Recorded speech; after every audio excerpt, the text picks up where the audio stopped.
Okay, so last time we met, we discussed the story of Sarah being taken by Avimelech, the king of Gerar. And now the next story is the birth of Isaac, chapter 21. So maybe we'll share the screen and we can read the verses. We can read it inside, I think. Yep. Okay, so this is Genesis chapter 21. It's a beautiful reading. We actually read this reading on the first day of Rosh Hashanah. So on Rosh Hashanah, we read this reading because many people believe that Sarah was blessed with a child, remembered. In other words, she becomes pregnant on Rosh Hashanah. In any case, here we go. Chapter 21, verse 1. Welcome, come right in. Okay, let me get. It's Amy. It's Amy. It's Amy that just walked in. Yeah. Okay, so here we go. And the Lord remembered Sarah as he said, and the Lord did to Sarah as he had spoken. And Sarah conceived and bore a son to Abraham in his old age, at the time of which God had spoken to him. In other words, they had the child, but when did they have the child? At the exact time, because if you remember in the beginning of the parsha, the angel came to Sarah and she said, I'm going to return ka'et chaya, exactly in 1 year's time. And that's what the Torah now says, that the child was born at the time when God has spoken. Abraham named his son who had been born to him, whom Sarah had borne him, to him Isaac. So he names his son Isaac. And Abraham circumcised his son Isaac when he was 8 days old, as God has commanded him. Abraham was 100 years old when his son Isaac was born to him. And verse 6 says, and Sarah said, God has made joy for me. Whoever hears will rejoice over me. And she said, who would have said to Abraham that Sarah would nurse children? For I have borne a son to his old age. Verse 8, and the child grew and was weaned. And Abraham made a great feast on the day that Isaac was weaned. So we'll stop here because then we get into the story of the conflict between the two children. But this is the first story. Sarah gives birth, names the child Isaac. By the way, we think about giving the name. When do we give a name? At the circumcision. If you look at the story, it seems like they weren't necessarily named. He wasn't necessarily named at the circumcision. Why? Because you look at verse 3, and verse 3 says, Abraham named his son who had been born to him, who Sarah had born to him, Isaac. So verse 3 is the naming. When was the naming? The son who was born to him. We assume as soon as it was born. Verse 4, and Abraham circumcised his son Isaac when he was 8 days old. Okay, so the circumcision is written in verse 4. The naming is written in verse 3. So it's just interesting. I saw somebody write that God commanded Abraham to name his son Isaac. He says, you're going to have a son and you will name him Isaac. If that was a commandment, you can't wait 8 days to fulfill the divine commandment. So that's why for Abraham names his son Isaac immediately, because that's the commandment. And then there's another commandment, which is to circumcise, which really is unrelated. The naming of the child doesn't have to be at the circumcision, just the custom. But that's interesting about the birth of Abraham, that Abraham names him Isaac just like God commands. Okay, let's talk about the name for a second. It's a funny name, pun intended. It's a funny name to name a child, because Yitzchak means laughter, joy, not just joy, but laughter. God laughed. If you name your child, the child comes to school, and they say, "What's your name?" You say, "My name is a joke." You know, it's a laughter. It's a joke. Kol Hashem Yitzchak li. Whoever hears will hear. They translate rejoice, but remember, rejoice is just one translation. Yitzchak is to laugh, to rejoice. They're related. We discussed this one previously, but it's a funny name for a child. So there are multiple interpretations of why this name of laughter has to be embedded within the name of Isaac, and because Isaac really is the first child, so Isaac represents the entire Jewish people. So we'll start with two interpretations. First, we do the conventional, then we do the Hasidic. I guess we could do more than two. The first thing is that we have to remember that he's a miracle child, right? So joy, let's start from the beginning. Richard is not here, but Richard will tell us that joy, laughter, the A joke only works when it's unexpected, right? That's the way a joke works. You distract the person, and then you say something that's unexpected, and that's the joy. Also, if you want to talk about even laughter, not in a joke sense, but when do you become very happy? When do you break out into laughter? When something good happens that is unexpected. If you're expecting something for a long time, then when it happens, you're happy, but you're not laughing. Laughing is what goes beyond. And if you're expecting something good and it happens exactly the way you want it to come, so you're very happy, but you don't laugh. When do you laugh? When the bonus is more than you expected, right? Then you say, oh, I'm so happy. Then you laugh. So the idea of laughter is going beyond the expectations. So when you say that, when Sarah says, nobody would imagine that Abraham and Sarah would have a child at this age, that's unexpected joy. And unexpected joy, the problem with everything we have, all the blessings we have, is that, of course, once we have it for a few minutes, that becomes the norm. We take it for granted. And now we need something else to give us more joy, right? So what she's trying to do is she's trying to sort of build into the name, Isaac. Every time you call your child Isaac, you remember you're unexpected. You cause laughter. And that's how we would appreciate the blessing that we have. So that's on one level. Then you have another level, deeper level, another more historic. And the more historic perspective is that the existence of the Jew is laughter. The existence of a Jew is unexpected. The fact that Isaac would be born is unexpected, but the fact that Isaac's descendants will continue until 2022 is also unexpected. So what we're telling the Jewish people, don't think that our existence is predicated on logic, or in other words, statistics, that statistically we have a chance to survive for the almost 4,000 years. No, our existence is predicated on the unexpected, on God's providence and God's protection. And we have to know that, because that's how we know, depending on where you think your protection is going to come from, that's where you invest. So of course we have to do everything we can to survive naturally, but nature itself, we would not survive based on nature itself. And that's the consciousness that we need to know. So just like Isaac was a miracle, the existence of Isaac's children is also miraculous. That is that's the way sort of historic. If you want to get into the historic interpretation, Rabbi Shamshon Fall Hirsch has a beautiful interpretation. He says like this. He says that tzchok is laughter. Kol hashomea, anybody who will hear about me, Yitzchak will laugh in the future. Yitzchak is future tense. The Yud makes it future. Could be continuous also, but Yud is future. So Kol Hashem, anyone who hears Yitzchak will laugh. So it's not about laughter now. It's not about that. It's not only that Isaac causes laughter to his parents now, or anyone who hears now, but it's in the future. We're projecting in the future. So Rabbi Shamshon Fall Hirsch says there's two things. First of all, everybody, everyone who hears about this, whoever hears about the Jewish story is going to laugh. It's ridiculous. The claims of the Jew is ridiculous. That one small family could influence the entire world and ultimately bring the world to perfection. It's ludicrous. It's ridiculous. Whoever hears about it is going to laugh. Not just then, but in the future. That's point number one. But point number two, they say in English, and he probably said it in German, he wrote it in German, but they say, I think it's in English, he who laughs last laughs best, or something like that, right? In Hebrew, they say, whoever laughs last is that's the true laughter. So future tense, whoever hears about the Jewish story, or the Jewish claim, or the Jewish mission will laugh because it sounds ridiculous. Future tense, whoever hears about it. But we're going to laugh the last. Yitzchak Li, we laugh at the end because ultimately our vision for reality is what's going to come about in the Messianic era.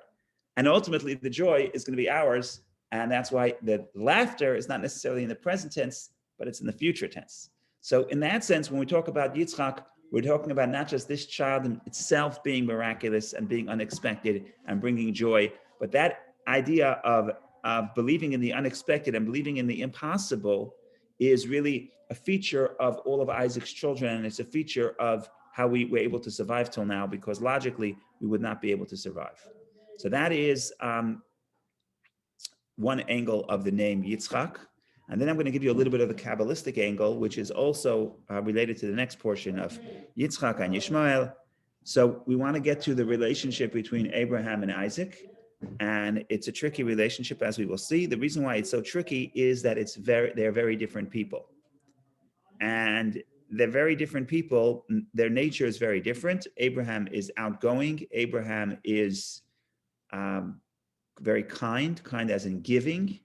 And Isaac is the opposite. Isaac is an introvert. Isaac is, according to the Kabbalah, represents the attribute of gevura, of strength, which really is discipline.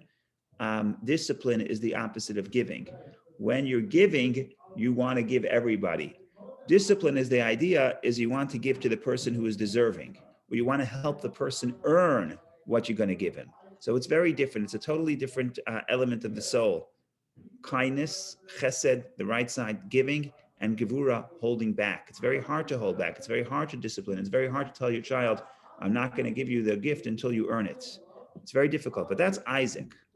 Now, the difference between Abraham and Isaac is that Isaac, ironically, you think like Isaac is more judgmental. He only wants to give to the people who are deserving.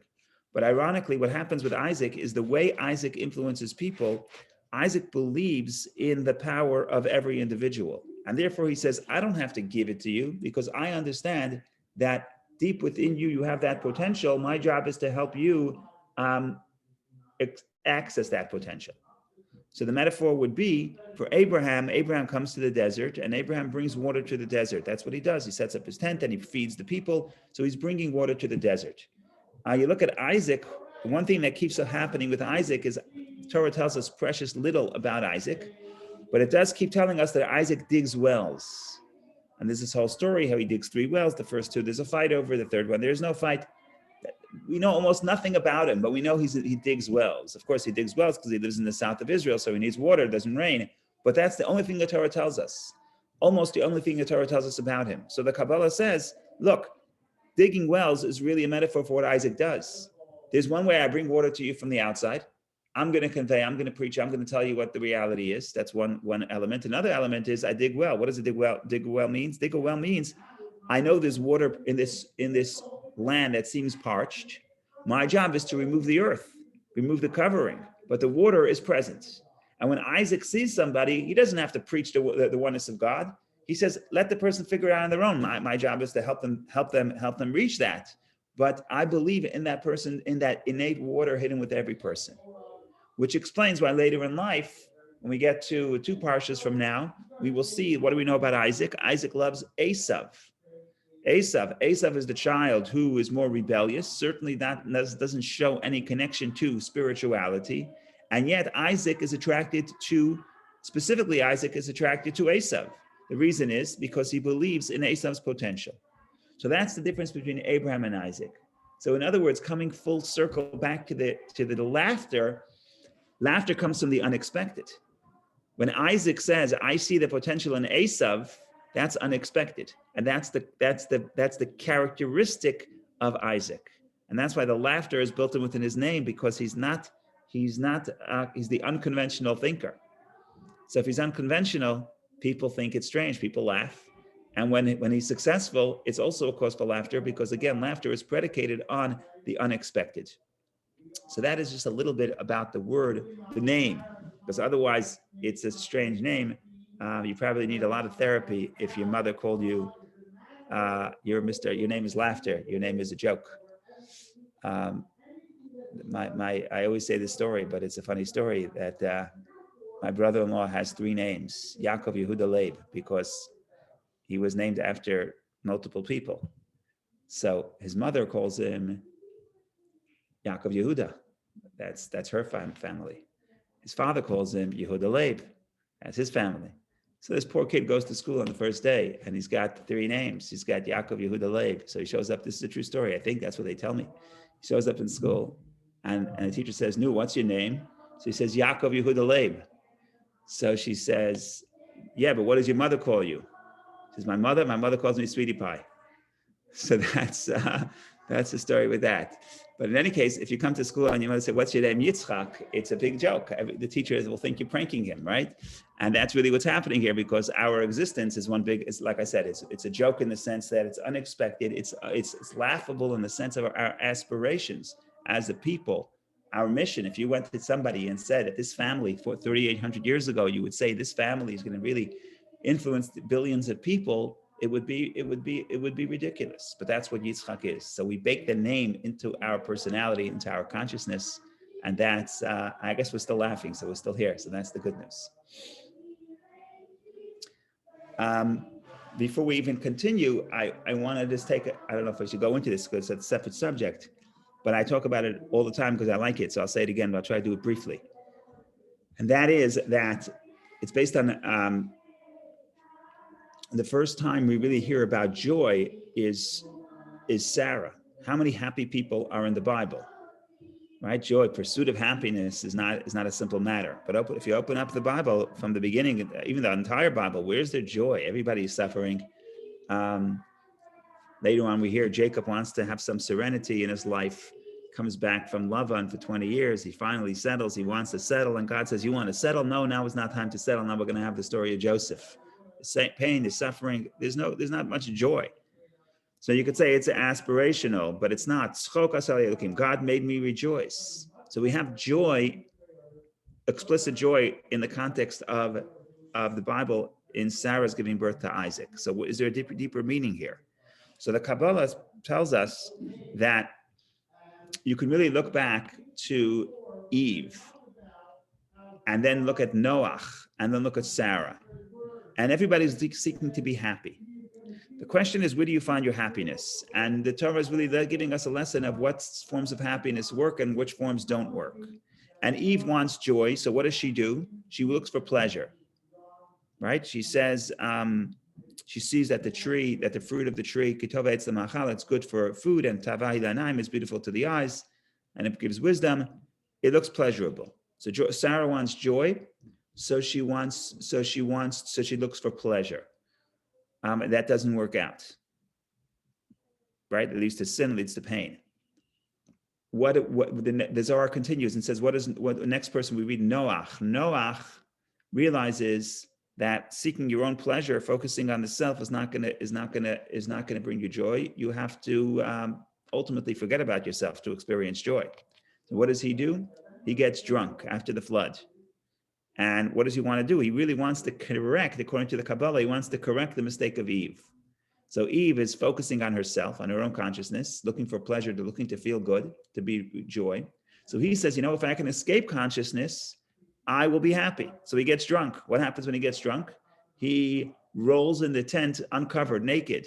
It's not just a mistake. He forgot to close his pants. It's that he's going back to the state of Adam and Eve before the sin.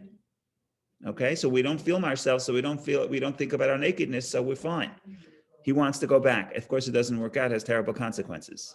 And the Zohar says that who fixes it? Sarah comes to the world. She's not affected negatively, not by the snake, which is the story of Eve, and not by Adam, not by Noach. And she corrects both Eve and Noach. That's what the Zohar says. Why? Because she has what the Zohar calls, she has awe of God. They were looking for joy, they were looking for happiness, she has awe. What I think the Zohar is saying, and I haven't seen this written explicitly, but I think this is the meaning, is that Sarah corrects it. Sarah achieves joy. Where do you see Sarah achieves joy? Exactly in this verse. God made me joyous. Eve never said that. Noach never said that. Sarah says it. So we know that everybody was looking for joy. She found joy. Where did she find joy? To me, again, I haven't seen this written explicitly, but I really think this is accurate. Where does she find joy? In childbirth. She finds joy because God gave me a child. God gave me the child in the context of giving birth to Isaac, which is very strange and unexpected. Why? Because what did God tell Eve? God told Eve, Be'etzev tel dibanim, you will give birth in sadness. So what's happening here? Is it giving birth a sad experience? Is it a happy experience? What's happening here? And Sarah finds joy specifically in giving birth. Giving birth is a lot of things, but it doesn't always bring you joy. It makes you tired. Makes you impatient if you can't sleep at night. I could tell you from experience, I didn't sleep 2 nights ago because all the babies were up all together. But the bottom line is this. The bottom line is what's happening here is, so what the Kabbalah is saying is like this. The way you achieve joy is not by focusing on self, not by trying to escape self, but by transcending the self. In other words, when you see yourself as part of something greater than self. And if you can be dedicated to something beyond yourself, counterintuitively, that actually brings joy. So when God tells Eve, having a child is going to be a painful experience, it doesn't only mean physical, it also means mentally, because to give to somebody else, I can't focus on self. So superficially, that is a sad experience. But on a deeper level, the way to get to joy, again, if we take Eve's premise and Noach's premise, and they were right, that the focusing on self-pampering of self leads to pleasure, but not joy. So if you really want to get to joy, it's by giving to somebody else. And that is the key to real joy. And that's why Sarah has joy in the context of giving to Isaac, giving to somebody outside of her. So in the sense that, if you want to just put it into a phrase, Eve seeks her own pleasure to get to joy. Eve thinks that joy comes through pleasure. Noah thinks that joy comes from the escape. And today everybody's looking for escapes. I mean, some in healthy ways, some unhealthy ways. You escape the self, and that's how you achieve pleasure. But Sarah says and teaches us that to achieve joy is to transcend the self, not escape your consciousness, but understand that you're part of something greater, and you have a meaning because you contribute to something greater than self. And ultimately, that's the story of joy. So we could really talk about this for an hour, but at least for 2 minutes, I feel like I can't hold myself back. I have to say it. So that is the tzchok, the joy of Sarah. And everything is very joyous this morning, but it's going to turn away. It's going to turn sad in a minute or two.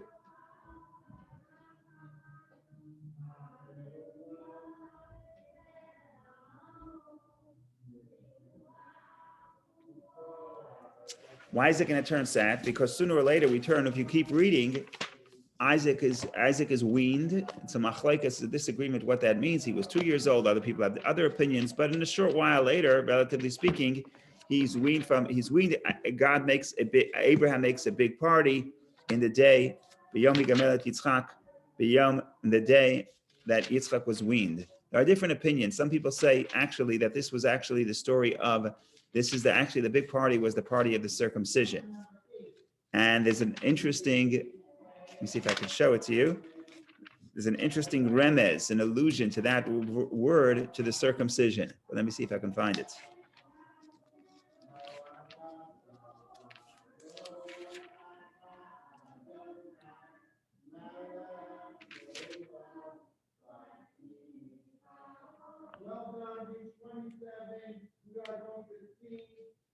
Okay, so the Medrash says like this. If you look back at the verse,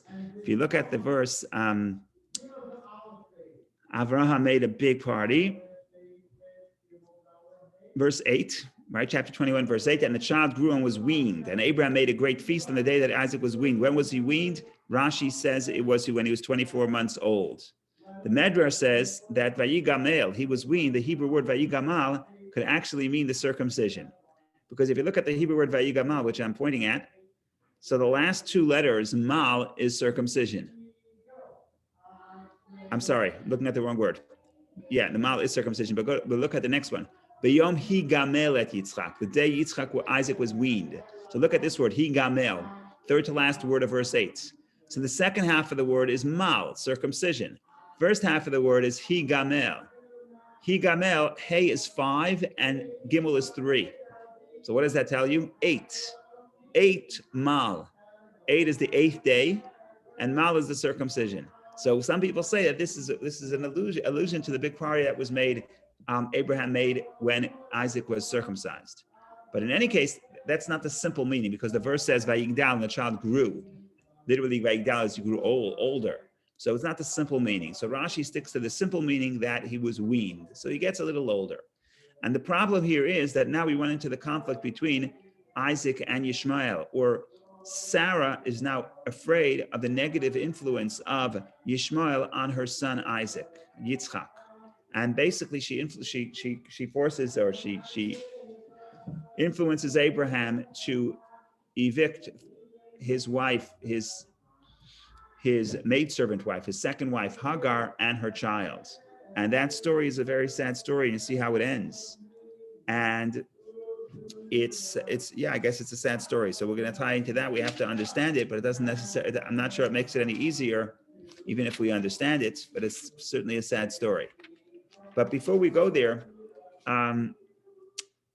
before we go there, we want to look at one more thing from the beginning, because what we're going to try to do here in a minute, so one of the things we have to address is usually when it comes to a new chapter or a new section in the Torah, you don't start the section with and. We already discussed this last week. We don't necessarily start the section with and. I did allude to it last week. I said it last week. I'm just going to say it again quickly, because you're going to see that all the next sections in the Torah, all the stories, all have an and. They're all one continuation. So we have to figure out, we're just letting out, this is the first story, but we're going to see that there are multiple stories that are connected. So we just want to look out for that now. And when we finish all those stories, we'll have to go back and see what is the thread that connects them. So one connection is here, and the Lord remembered Sarah. And that's what I think I mentioned it last week, and Rashi quotes it. Here's the Rashi. Yes, and the Lord remembered Sarah, says Rashi. This section was placed next to the preceding section to teach that whoever begs for mercy for his friend, when he needs the same thing, he is answered first. As it is said in verse 17 of the previous chapter, and Abraham prayed, and immediately following it, and the Lord remembered Sarah. He had already remembered her before he healed Avimelech. So what Rashi is saying is that if you pray for somebody else, then when you need that, you will be answered. So Va'ashem pakad Sarah, God remembered Sarah, that's connected to before, because of Abraham praying for Avimelech. And like we said last week, that the verse says Avimelech gave birth. It means that everything opened, but that's the word that was used. So in any case, I just want to point out that we have that connection, that connector between the previous section and this section, and you're going to see that the future stories are also all interconnected. But in any case, we go a little further and we read verse 9. And verse 9, and Sarah saw the son of Hagar the Egyptian, whom she had born to Abraham, making merry, mitzachek. It's very funny. Mitzachek is the root laughter. It's a play, right? Yitzchak is laughter. And Sarah sees that Ishmael, the son of Hagar, the Egyptian maidservant, whom she had born to Abraham, making merry. What is making merry? So the rabbis, of course, think making merry is a terrible thing. What's making merry? Says Rashi, making merry, Hebrew mitzachek, an expression of idolatry. As it is said in Exodus, and they rose up to make merry. That's the portion that we'll read next week about the golden calf. Another explanation, an expression of illicit sexual relations, as it is said below 39, to mak, letzachek mi.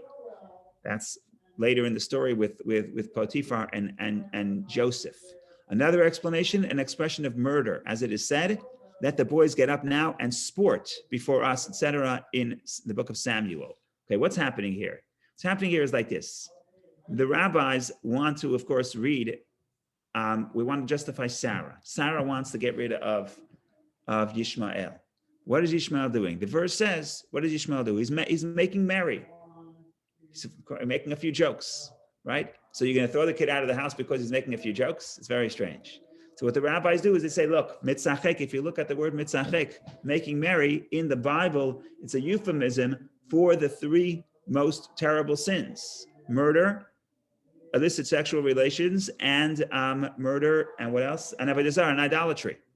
And that's what Rashi does. Rashi quotes three verses where these three sins are referred to as the mitzachek.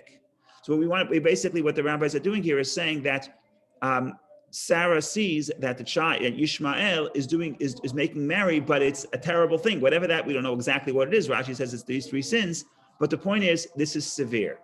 And she feels that this will be a terrible influence on her son. And therefore, what does she say? She says, and Sarah said to Abraham, drive out this handmaid and her son, for the son of this handmaid shall not inherit with my son, with Isaac. She says you have to get rid of him. Why? Because I don't want him to inherit. Inherit means I don't want him to be considered the heir of Abraham. Now, Abraham doesn't want to do it, but the matter greatly displeased Abraham concerning his son.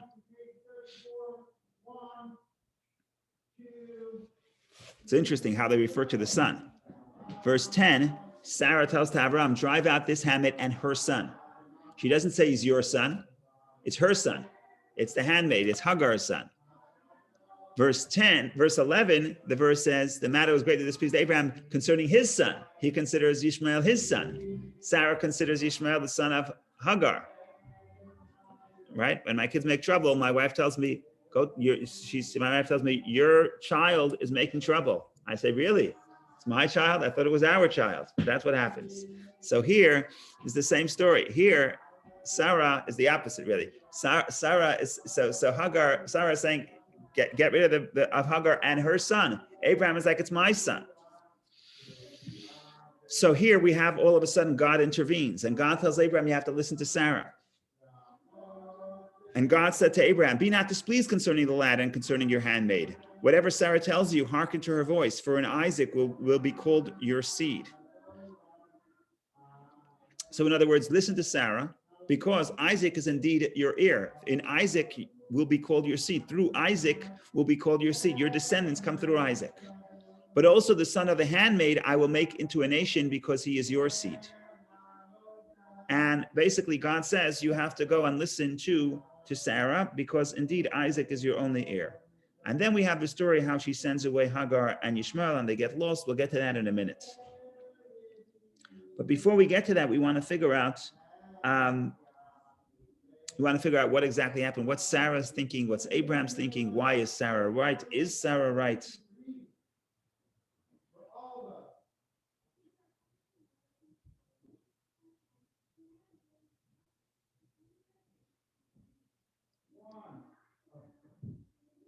What's the difference between Hashem's promise in Yitzchak versus Ishmael here? So he says that Hashem will call through Yitzchak Abraham's seed, but then says that Ishmael will become a great nation. Right. And he also says he'll be a great nation because he is your seed. Yeah. So they'll be called your seed as Isaac, and Ishmael is your seed. Yeah, so we have to figure that out. Give me just one second. We got to figure this out.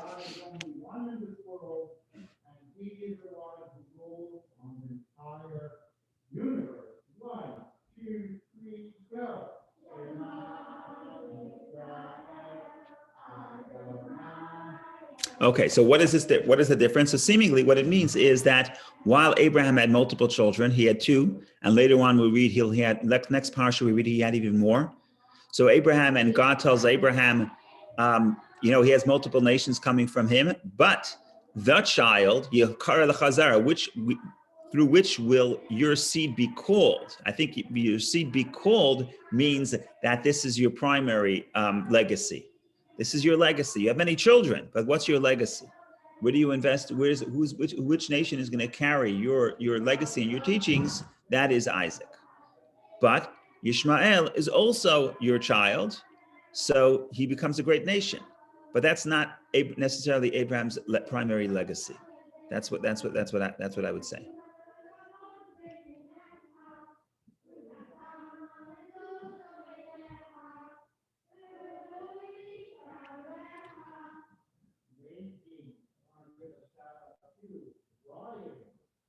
Now, it's just interesting that now that Amy brought it up, it's interesting that you look at the verses and you ask, who did God side with? We have a dispute here between Abraham and Sarah. And the simple interpretation, of course, is God sides with Sarah. And he sides with Sarah 100%, right? He says, verse 12 is very strong. Be not displeased. And God said to Abraham, be not displeased concerning the lad and concerning your handmaid. Whatever Sarah tells you, hearken to her voice. Right? That's a very strong endorsement. Whatever Sarah tells you, hearken to her voice. But so it seems like God is telling Abraham, Sarah is right, and Sarah is right completely. But if you look at the details, the more modern commentators are saying it's not so simple, because God also sides with Abraham a little bit. So it sort of breaks down the beginning. What happened? That's what I alluded to earlier. Sarah refuses to call the son of Hagar Abraham's son. Right, verse 9. And Sarah saw the son of Hagar, the Egyptian, whom she had born to Abraham, making merry. Doesn't say it's Abraham's son. She sees this child as the son of Hagar, the Egyptian. Verse 10. And Sarah said to Abraham, drive out this handmaid and her son, for the son of this handmaid shall not inherit with my son, with Isaac. There's no mention in Sarah, and Sarah always refers to him as who? As the son of the handmaid, never as Abraham's son. Abraham, as we pointed out, was very upset. It displeased Abraham. Vayera was bad. It was bad in his eyes to listen to Sarah about his son. That's the big dispute. Is Yishmael your son or not? Sarah says he's not your son. Abraham feels that he is your son, that Yishmael is his son. So that's the dispute. God comes in, and what does God say? Whatever Sarah tells you to do, listen. But if you look carefully, God is not taking Sarah's position completely. God is saying, yes, listen to her in the action, what she wants you to do, to send him away from the home. But he does say that he is your son, right? So on that side, Abraham still has a connection to Ishmael.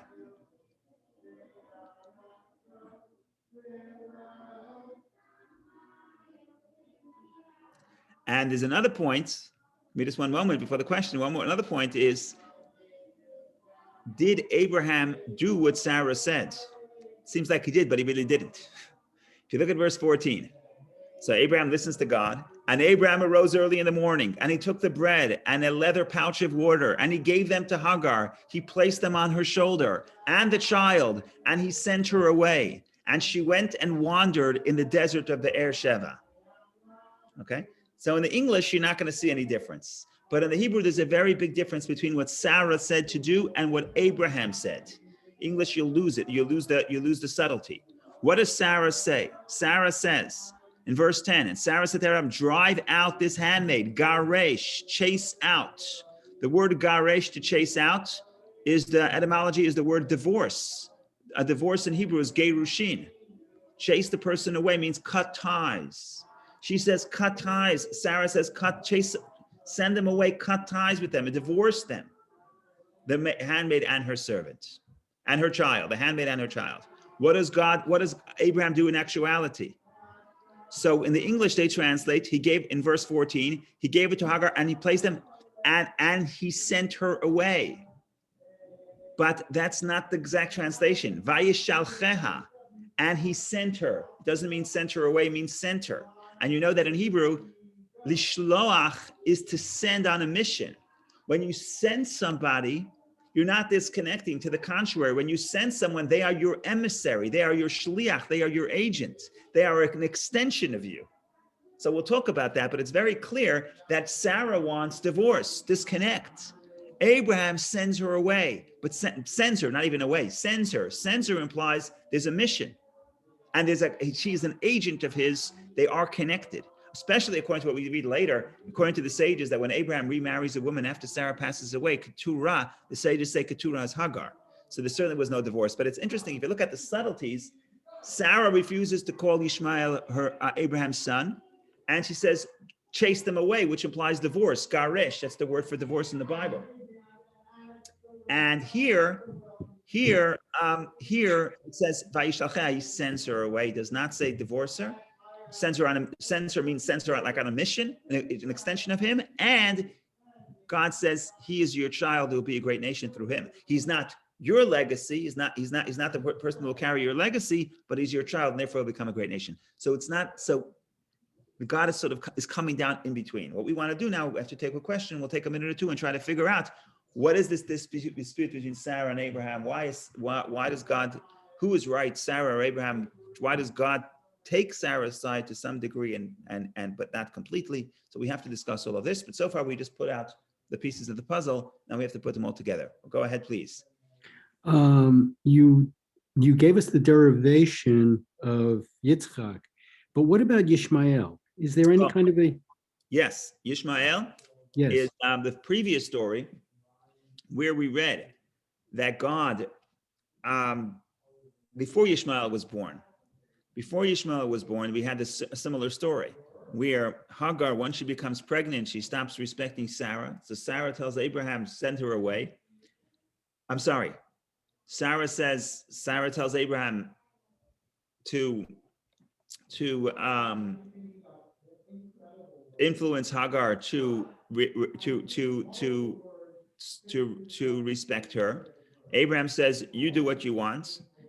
Sarah oppresses Hagar, whatever that means.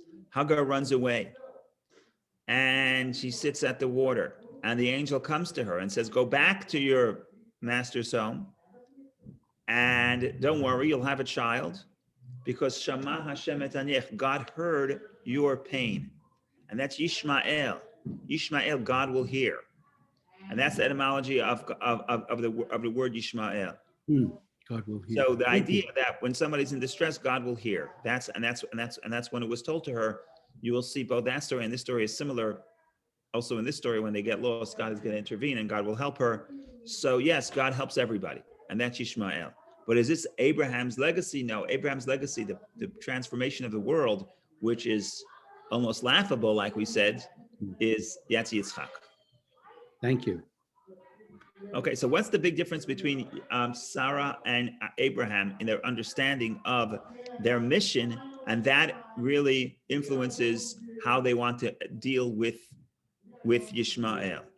So the Hasidic philosophy explains as follows: Abraham's mission is universal, and that's why God changes his name from Avram to Avraham. And when he does so, he says, "Ki av hamon goyim netaticha," I made you a father of a multitude of nations. So Abraham's mission is universal. He has to influence everybody. That's one aspect of his mission. He also is the father of the Jewish people. He's also a patriarch of the Jewish people. But in addition to his specific mission to create the Jewish nation, he's also the father of all people. He has a message to all of humanity. Sarah, by contrast, her mission is to be the mother of Isaac, to cultivate the specific Jewish people. So to do that, you actually want to show the distinction, and you have to say we are a unique group, and we have a unique mission, and we don't want to be influenced by other people. So she is much more protective over Yishmael, over her son Isaac, and she doesn't want Isaac to be influenced with negative influences. Whereas Abraham, he can't afford, from his mission, he can't afford to disconnect from his son Isaac, Yishmael, because he's the father of the multitude of nations. He's the father of everybody. He has to influence the entire world. So that's the conflict. Are you here to cultivate the collective humanity, or do you want to create a specific nation with a specific mission and a specific agenda? So it's universal versus the particular, and this is a conflict, was always and always will be. And Abraham has both elements. Sarah only has one. Sarah's job is to cultivate the Jewish people. So what does God say? Does God say she's right, or does he's right? The answer is God says both. In reality, he has to send away Yishmael because Yishmael at that point was a bad influence for Isaac. Later on, we see they come and they get together again. But at this point, Yishmael is a bad influence, and you have to cultivate the uniqueness of the Jewish people. You have to make a boundary, and you have to put your foot down, and you have to send out Yishmael and Hagar. But is Abraham wrong that his mission is universal? No, Abraham is right. That same verse, when he says, listen to Sarah, the next verse he says, but don't worry, Yishmael will also be a great nation, because he is your seed. In other words, yes, you are still the father of Yishmael.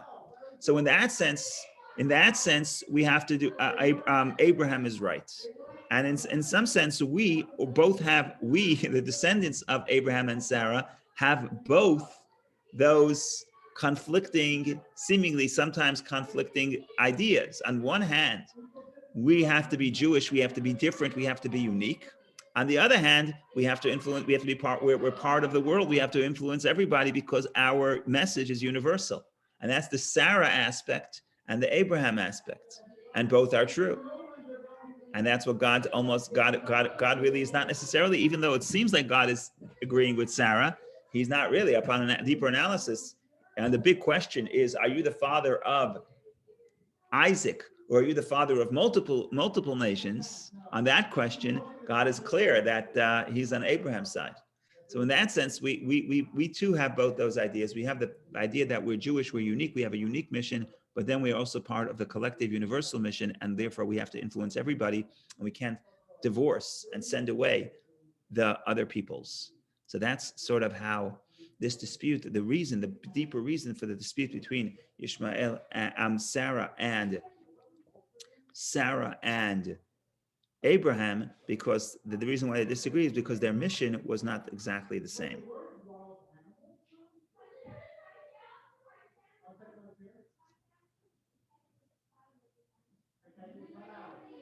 Or to say it a little bit different, For us to be able to influence the rest of the world, we have to be different. We have to have something unique to contribute. So first, we're unique. First, we have to set up the boundaries. We're different than everybody. We cultivate our unique identity. Once we cultivate our unique identity, we can then share it with the world. So first, you have to create a haven for Isaac. And then we can understand that ultimately Isaac will interact with Ishmael and they'll become close again, as we see through Abraham's funeral, that Yitzchak and Ishmael buried him together. And the sages say they come together at that point.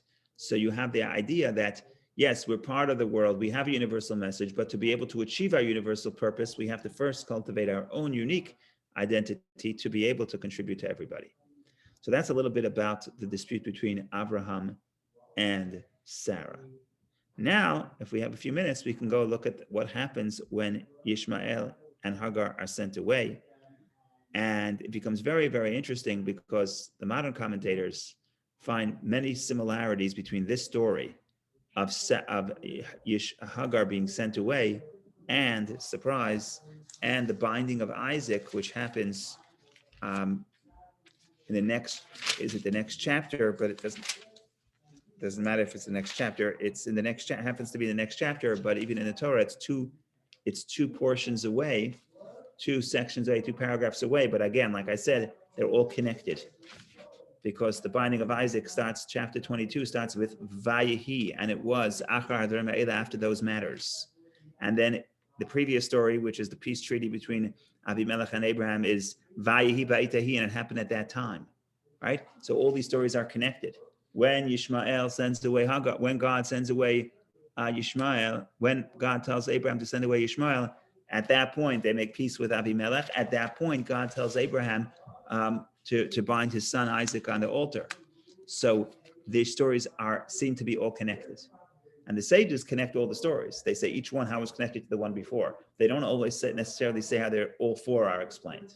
We're going to try to say that all four are explained.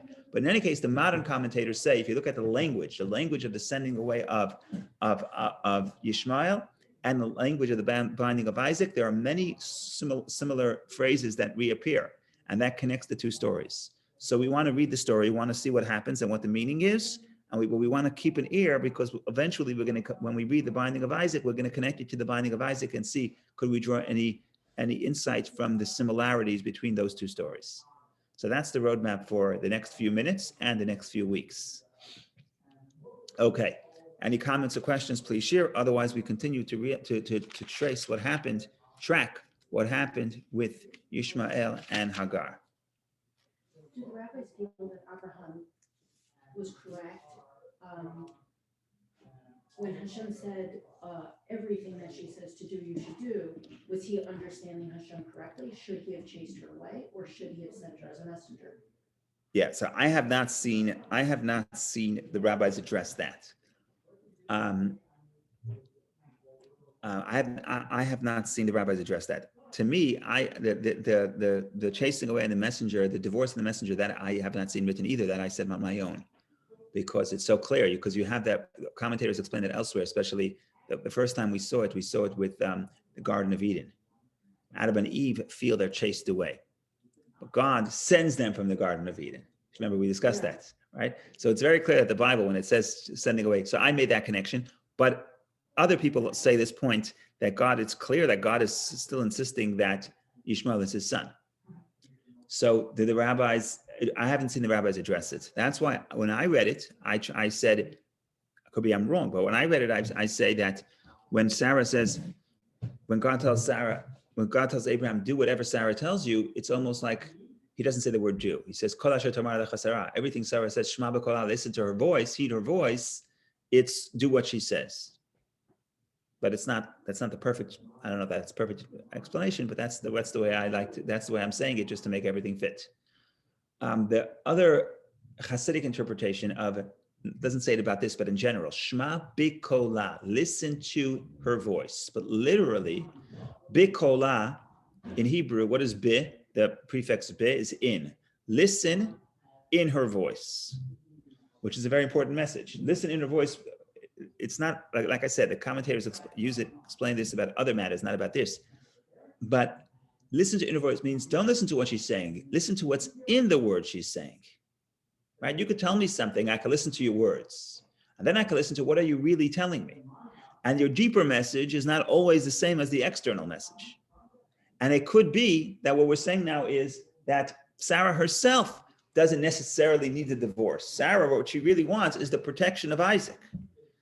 And listen to what's in her voice, not the externality, but listen to what's in her. What does she really want, and connect to what she really wants, right? You almost, when someone asks you a question, they almost never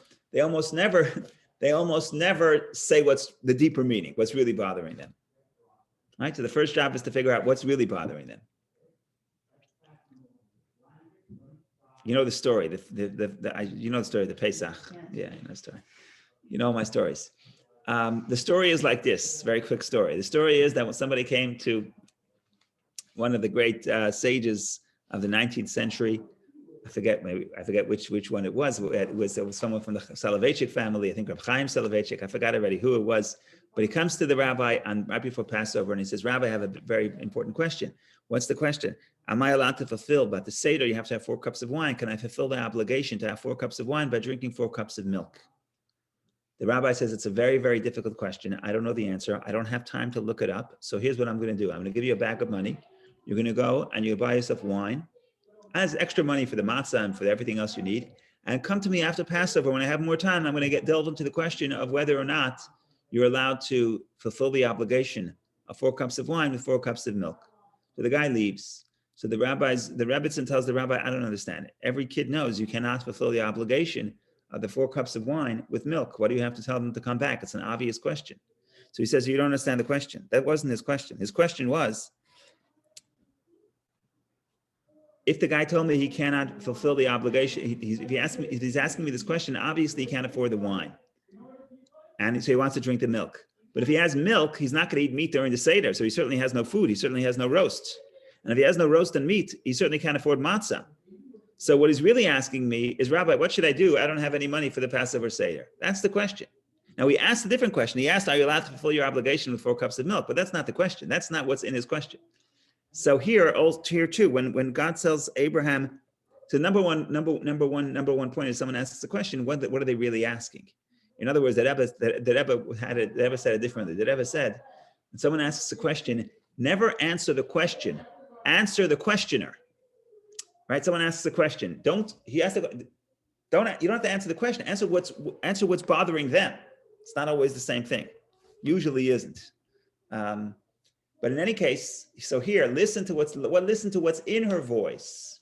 Yes, what she's telling you to do seems cruel and seems terrible, but listen to what's in her voice. In her voice is that you have to protect Isaac. And if you could protect Isaac without this connecting to Ishmael, maybe that's okay. Maybe that's a win-win.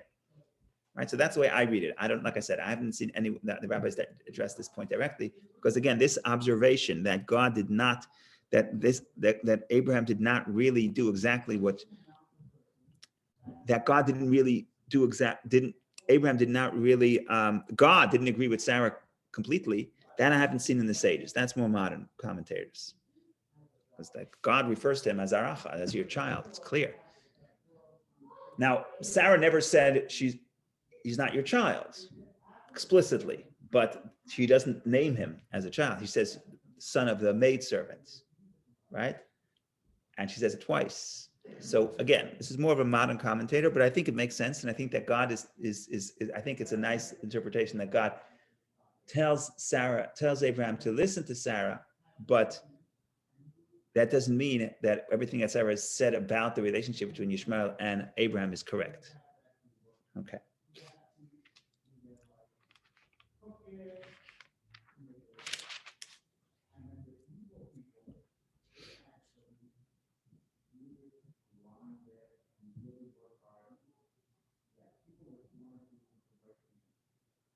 Okay, we only have 3 minutes left. I want to read the story. It's a little sad story. A happy ending because God intervenes. Maybe we'll have one message. Next week, we'll analyze the story more carefully, but I'll give you one message, one takeaway from the story, one inspirational takeaway. Verse 13, right? Is that where we're up to? Chapter 21, verse 13. So I may go 1 or 2 minutes over time, but I hope you'll forgive me. No, verse 14. And Abraham arose early in the morning If you remember the story of the binding of Isaac, how does it start? By Yashkim Avram Babayker. Avram rose up early in the morning. Similarity number one. There are many more, but just to start. And he took bread and a leather pouch of water, and he gave them to Hagar. He placed them on her shoulder and the child, and he sent her away. And she went and wandered in the desert of Beersheba. And the water was depleted from the leather pouch, and she cast the child under one of the bushes. And she went and sat down from afar at about the distance of 2 bow shots, for she said, let me not see the child's death. And she sat from afar, and she raised her voice and wept. And God heard the lad's voice, and an angel of God called to Hagar from heaven, and he said to her, what is troubling you, Hagar? Fear not, for God has heard the lad's voice in the place where he is. Rise, pick up the lad, and grasp your hand upon him, for I shall make him into a great nation. And God opened her eyes, and she saw a well of water, and she went and filled the pouch with water and gave to the lad to drink. And God was with the lad, and he grew, and he dwelt in the desert, and he became an archer. And he dwelt in the desert of Paran, and his mother took for him a wife from the land of Egypt. Full circle, she's from Egypt, she takes a wife from Egypt. And as far as we know, that's the end of the story. We don't hear about Ishmael until Isaac's passing. Okay, so God and what God says happens, he becomes a great nation. Okay, so what do we do with the story? What is the story trying to tell us? Why? All the details of the story that will lead to next week. But it's one interpretation. Look, verse 19. And God opened her eyes, and she saw a well of water. What does that mean? God opened her eyes, and she saw a well of water. He doesn't say God created a well of water. The well of water was there all the time. God opened her eyes, and she saw a well of water. The problem is she gets lost and she despairs. And what she does is she puts the lad under the tree, and she gives up hope, and she says, I don't want to see the child die. And what does she do? She goes and cries. But she becomes totally inactive, totally despondent, and totally incapable of trying to solve her own situation. And that's the tragedy. And God comes and God intervenes and God helps her. But what the verse says is God opened up her eyes, meaning the water was there all the time. Had she kept her faith, she would find the water on her own. So often when we are in a situation where we feel like Hagar, we feel like there's nothing we can do. All we can do is put away the child, which is ultimate despair, which is very different than what you would think a mother would do to separate. I don't want to see the child suffer, so I'm going to leave. What about the child?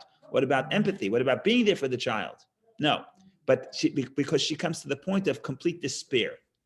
And the problem with the complete despair is that when you despair completely, you're not able to see the water. You're not able to see the solution that is really present, but you have to open your eyes. But to open your eyes, you have to be optimistic. You have to hope. You have to believe in the salvation.